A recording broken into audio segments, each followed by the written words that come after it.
When you start solving right triangles using trigonometry, you start to realize the benefit of these ratios. So using trigonometric ratios, find both missing sides without using the Pythagorean theorem. And this explains why we had to learn these ratios. The Greeks developed their ratios after the Pythagorean theorem. You have to have two sides to find the missing side. So using these ratios, you can actually only have one side and find all the other two sides as long as you have an angle. And that's really their purpose. That's what sine, cosine, and tangent provides mathematically for the world. In this problem, speaking of Greek, I put a beta and an alpha in here. I mean, you can clearly see where we got our b from. So I'll just call this little b. And our a, if you take away this part right here, you can see where we got our a from. So I'll call this side a just to make our life a little easier. So looking at this 48, you look here and you realize, oh, that's just, the b is just the opposite side, right? And then here we have the hypotenuse, and that'll be the hypotenuse for any ratio in this triangle. And so opposite over hypotenuse is sine. So sine of 48 degrees in this triangle is going to produce the ratio of b over 120. And then to solve for that side, I'm just going to use my algebra skills. Yes, algebra is extremely important in trigonometry and in geometry. Many of you may have seen this problem in geometry, but it technically is part of trig. So b is equal to 120 sine of 48 degrees, and we'll type that into our calculator in just a minute. I'm going to go ahead and set up the other ratio. So to find a is adjacent to 48, and this is still my hypotenuse. So to find a, I would do sine of 48, cosine of 48, because cosine is adjacent. So I would do cosine of 48. And then the adjacent is, in this case, a. And then I would divide that by 120. And you may say, hey, isn't that the same thing you wrote here? It is, but this ratio is talking about sine, and this ratio is talking about cosine because of the relationship of these sides to the angle. I even end up solving it the same way. I'm just going to type in a different trigonometric function to find the answer, which is how that works. So here we get a is equal to 120 cosine of 48 degrees. And as you can see, if I take a look in the calculator, 120 times sine of 48 is 89. And this would have a unit on it. So when I do this, it would be b is equal to 89.177. And this is a side, so it's really important to include that it's an inch in this problem. And the a would be 80.296, and that would also have an inch. Now, don't forget, no matter what calculator you're using, you need to be in degree mode. And as you can see from Desmos, I get the exact same answer, right? It is in degree mode. If I left it in radian, I get these crazy negative numbers, which don't make any sense. Here I have the right answers. Now I'm using the scientific calculator. If you use the graphing calculator to turn it into degree mode, it's actually found under the little wrench, which maybe I'll show you in the next example. All right, so in the next example, here what we have is we have the same idea, but we're trying to find x and y with a 45-degree angle. You might remember that this is a special right triangle called a 45 over 90. And if you did this using that math, you would actually get that these answers are root 2 over 2. And we'll talk about that later. That's actually an incredibly important thing for the unit circle, which is, a notorious part of trigonometry. That will come later. Let's just first understand the ratios we're seeing. So y is opposite of 45, and the hypotenuse is 1. So opposite of our hypotenuse is, of course, sine. So sine of 45 degrees is going to equal y over 1. There's no real need to multiply this by 1. I mean, I guess you could if you wanted, but it's kind of superfluous. So you would have sine is equal to y is equal to sine of 45 degrees. And if you do the x is adjacent, and this is still the hypotenuse. So that would be cosine of 45 degrees would be equal to x over 1, and of course the 1 is superfluous. You could multiply on both sides if it makes you feel algebraically, more secure, and that's fine. And so these two answers are extremely important for later. The idea that sine is y and cosine is x is a super important concept. Let's take a look at Desmos, and I'll use the graphing calculator. So in the graphing calculator, some kids just go here and they'll get an answer that's legitimately always in radian mode. And you can see here in the calculator that I have a different answer. And these are the correct answers, 0.707 and 0.707. So why are they different? Well, you've got to find where the radian is, and it's hidden under the wrench. You got to scroll down and then turn it into degrees. And then when you go back, you'll see that they match. So if you use the graphing calculator, remember where radians is, it's under the wrench.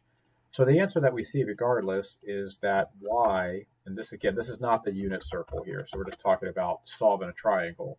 So y is equal to 0.707, and this would be units, feet, and this one would be the same answer. It makes sense because you know that a 45-45 degree triangle is isosceles. So these two are both the same length, which makes sense.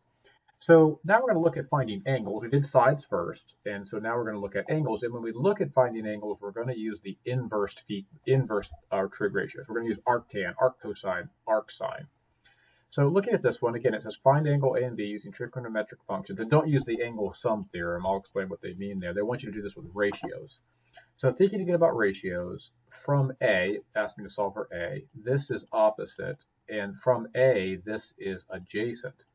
So remember that tangent of theta is opposite over adjacent, and that's super important for real life problems because you typically don't get the hypotenuse in real life.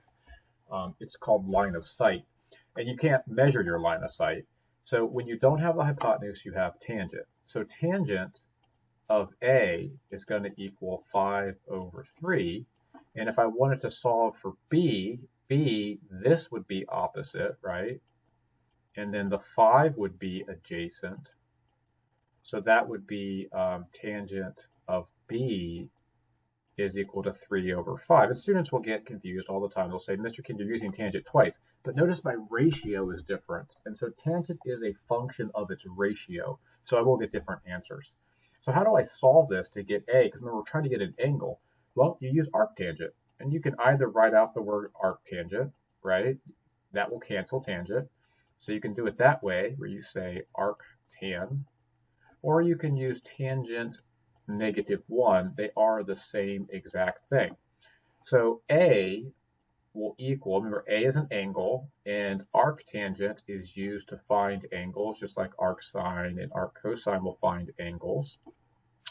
And B is going to equal the arctangent of 3/5. And as long as your calculator is in degree mode, you will see that you get this measurement. And that means that A is an angle, right? So when I come down here and do this, A is equal to 59.036 degrees. That is the unit, just like in the previous problems where we had feet and inches. That unit is incredibly important to include on the measurement. So you know what you're doing. That's angles, right?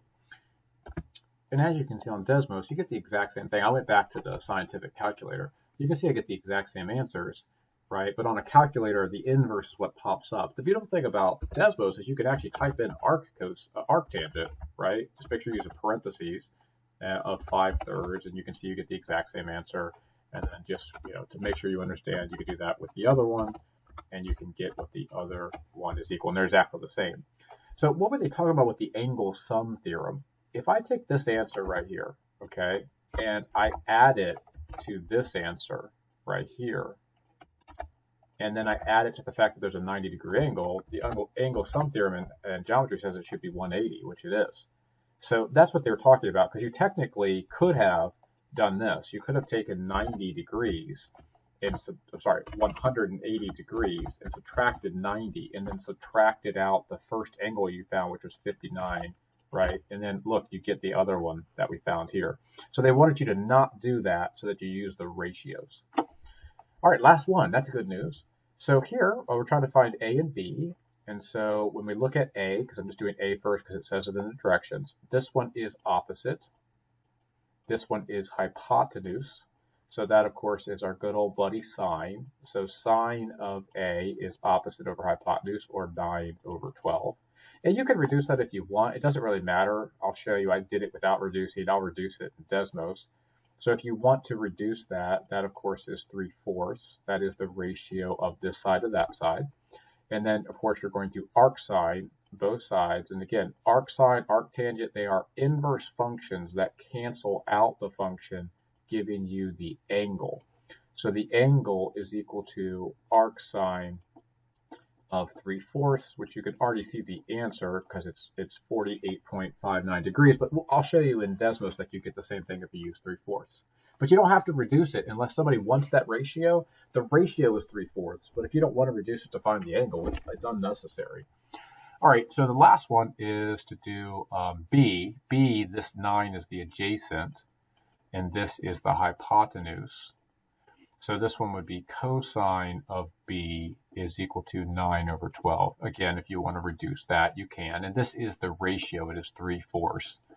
And so then we would use arc cosine, right? Arc cosine on both sides, giving us that the angle B is equal to arc cosine or inverse cosine of 3/4. So just to reiterate it again, arcs cancel cosine, give you an angle, and cosine gives you a side. So let's type those in Desmos and see if we get the same thing. So notice that when I put in the ratio with 3/4 and 3/4, I did get the exact same thing as when I used 9/12. Remember, the ratio is 3/4, but if I don't need it, if it's not asking for it, I don't have to reduce that. And notice that I just wrote in arc sine rather than inverse sine. It's just easier sometimes to type that. Just remember when you do arc cosine that you include 2 C's. So the value here for A, is 48.590 degrees. Don't forget that degrees, it really matters.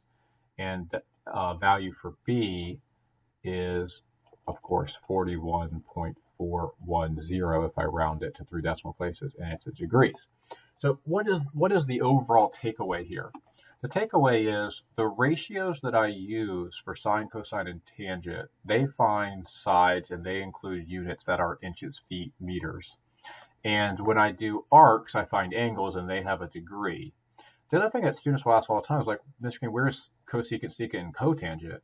They're really unnecessary in this part of trig. I mean, why would I solve a triangle by doing hypotenuse over opposite when I could just do opposite over hypotenuse? So we did learn about those functions. They do exist, but they really are not used to solve triangles because why would you do something backwards when you can do it the original way, using the mnemonic device SOHCAHTOA? So that's why you didn't see me use them.